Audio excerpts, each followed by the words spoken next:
Bonjour à toutes et à tous. Les vendeurs qui échouent veulent plus d'outils. Et les vendeurs qui gagnent veulent plus de responsabilités. C'est assez brutal à entendre, mais regarde autour de toi. Quand un vendeur n'atteint pas ses objectifs, il dit quoi souvent? Il me faut plus de leads, le marketing doit m'aider, on a besoin d'un meilleur CRM, la concurrence est trop agressive, il nous faut une nouvelle méthode, une nouvelle formation, toujours quelque chose à ajouter, jamais quelque chose à assumer. Mais un outil n'a jamais sauvé un vendeur flou, un script n'a jamais remplacé une posture faible, et un CRM n'a jamais compensé un manque de courage. C'est-à-dire que les outils amplifient, mais ils ne corrigent pas. Les vendeurs qui gagnent, eux, pensent autrement. Ils se demandent qu'est-ce que je peux mieux cadrer, où est-ce que je manque de clarté, qu'est-ce que je n'ose pas faire ou que je n'ose pas dire, quelle conversation est-ce que j'évite.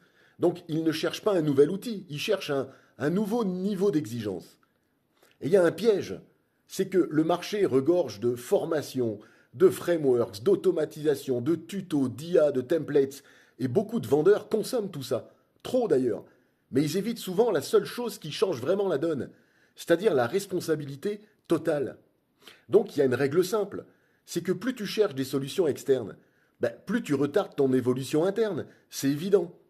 Prenons un exemple. Un vendeur moyen va dire j'ai besoin de meilleurs leads.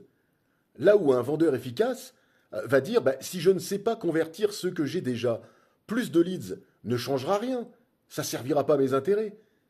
Donc les vendeurs qui échouent veulent souvent un meilleur environnement, alors que les vendeurs qui gagnent deviennent meilleurs eux-mêmes et changent leur environnement. C'est là la différence. Parce qu'au final, c'est pas l'outil qui crée le niveau, c'est le niveau qui va rendre l'outil plus puissant et plus efficace. Et tant que tu ne prends pas 100% de responsabilité, tu resteras dépendant. Bonne journée, à très bientôt, partage et abonne-toi. Au revoir.